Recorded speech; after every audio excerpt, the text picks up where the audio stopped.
Dan akhirnya saya ikuti dengan ojolnya itu, dan tiba-tiba titiknya ternyata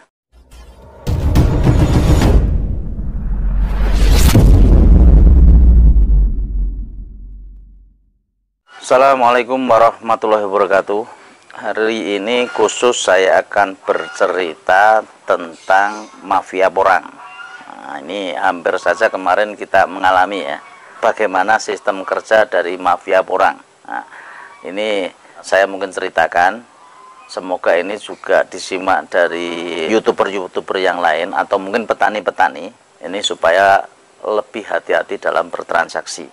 Yang kemarin yang jelas untuk sore hari saya ada pesanan, tiba-tiba terima WA itu nanya masalah bibit ya, bibit katak. Terusan sore sudah agak malam itu, akhirnya untuk transaksi bisanya besok pagi ya. Saya pastikan kemarin ngobrol-ngobrol untuk pesanannya sekitar 2 kintal ya, 2 kintal nego. Akhirnya begitu nego dia malah pesannya 3 kintal.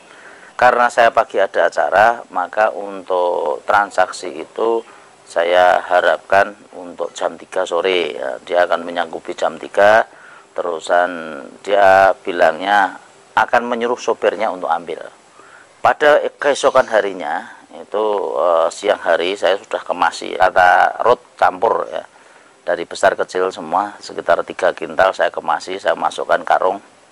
Nah itu sendiri, setelah masuk ke karung saya timbang per karung itu sekitar 50 kilo, jadi ada 6 karung kemarin ya. Terus jam 3 saya informasikan bahwa barangnya siap. Nah, begitu barangnya siap, sebenarnya kemarin sebelumnya itu sudah saya minta, alangkah baiknya untuk di DP dulu ya, ditransfer untuk DP dulu. Nah, karena kemarin tidak mau dikarenakan barangnya belum dikemas ya, saya mungkin agak mengalah. Oke lah, besok-besok udah apa-apa, saya kemasi besok, transfernya besok. Nah, pada jam 3 persis kita informasikan bahwa barang itu sudah siap. Ini tiba-tiba oke, berarti untuk pembayaran saya transfer.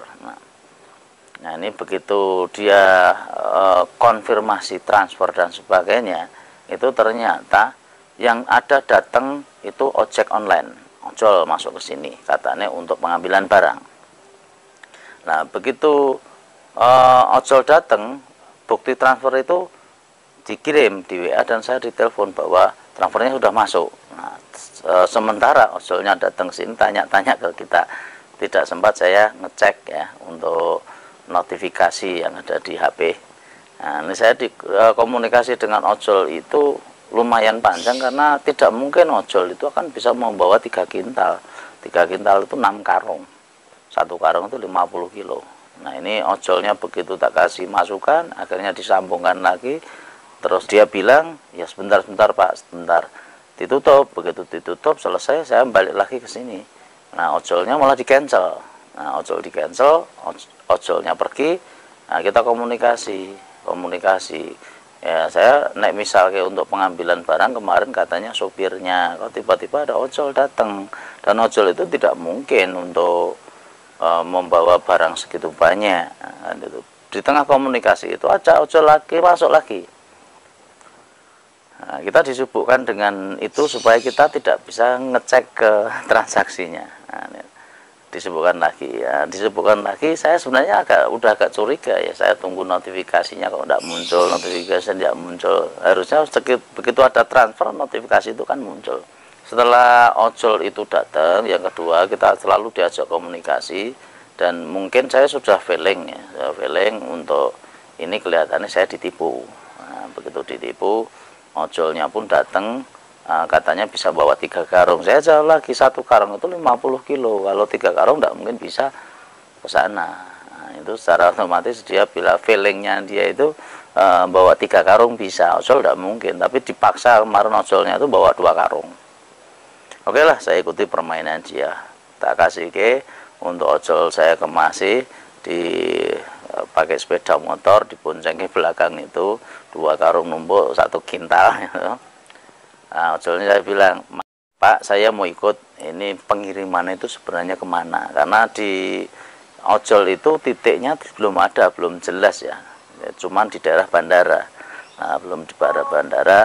Kemarin pun sebenarnya ojol juga saya sempat kaget karena jarak pesanan itu, infonya dari tempat saya ke tempat yang pesan itu harusnya sekitar 40 kiloan. Kalau ojol bawa segitu 40 kiloan berat sekali ya. Ojolnya pun bilang enggak Pak, kita cuma deket kok di bandara.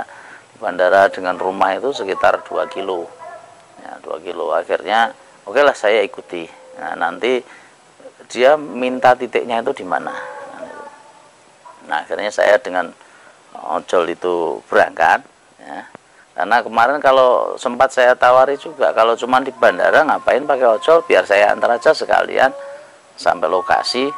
Nah, kan ada mobil, nah nanti tinggal bawa, berarti untuk 3 ton bisa langsung ke bawah semua. Tapi itu ditolak.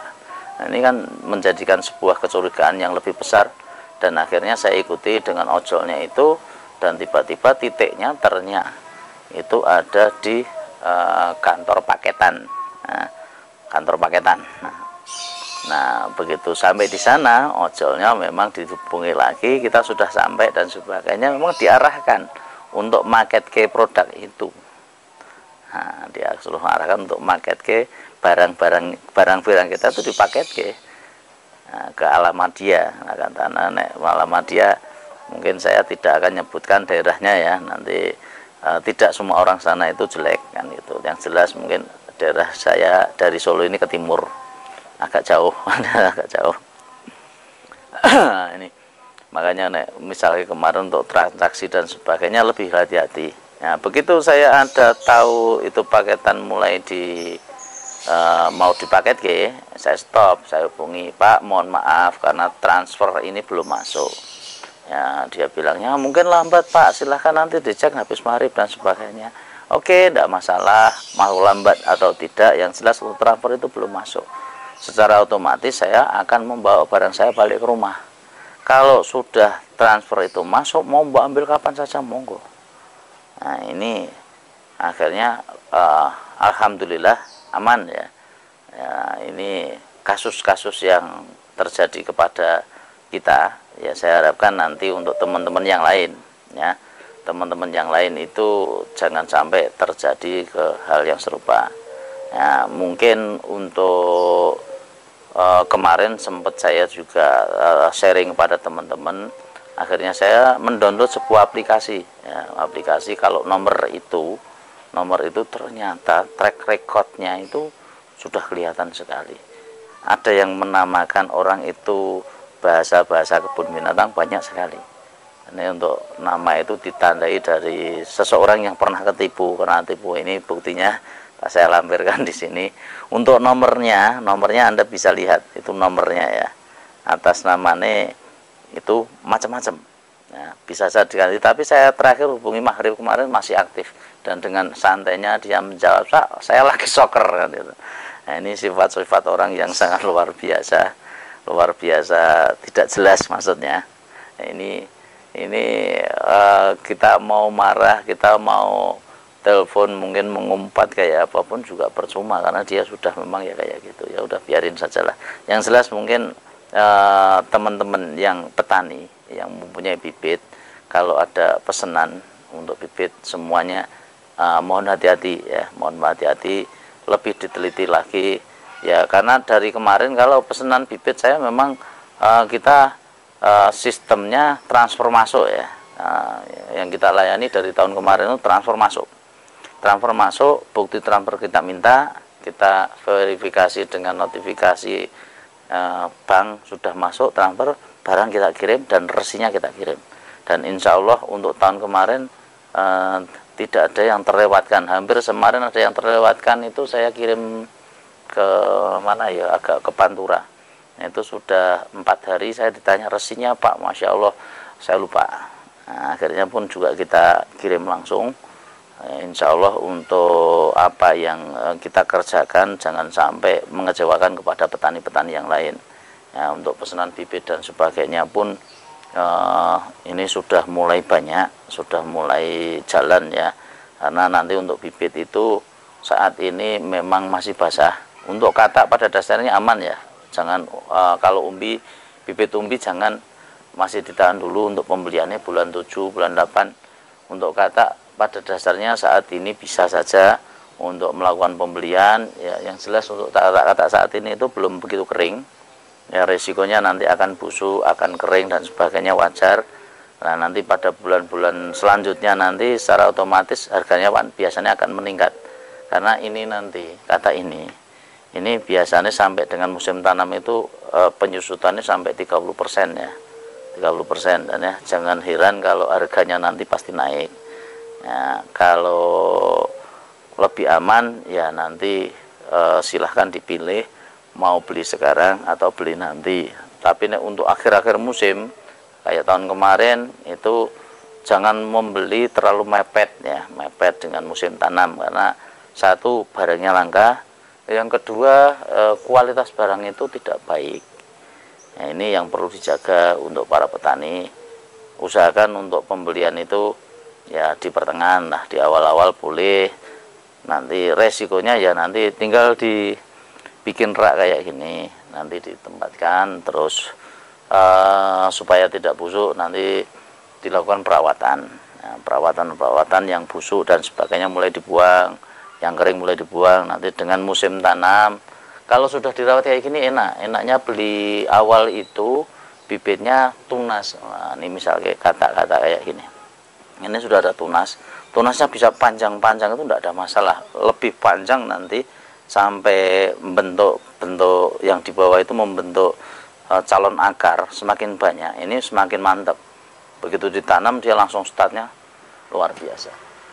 Ini berbeda dengan pembelian akhir musim, itu kadang untuk tunas-tunas yang sudah tumbuh itu kadang sudah mati. Nah, akhirnya apa? Ya muncul tunas lagi yang lebih banyak. Nah, ini bisa saja. Nah, ini mungkin sedikit cerita ya untuk teman-teman.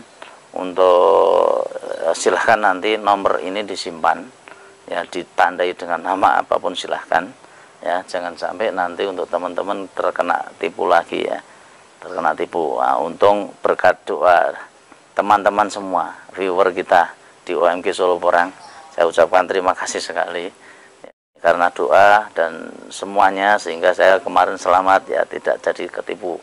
Ini paling tidak bibit saya aman. Mungkin itu dulu yang bisa saya sampaikan. Banyak salah kata yang mungkin terucap, kita mohon maaf yang sebesar-besarnya. Bila taufiq wal hidayah. Assalamualaikum warahmatullahi wabarakatuh.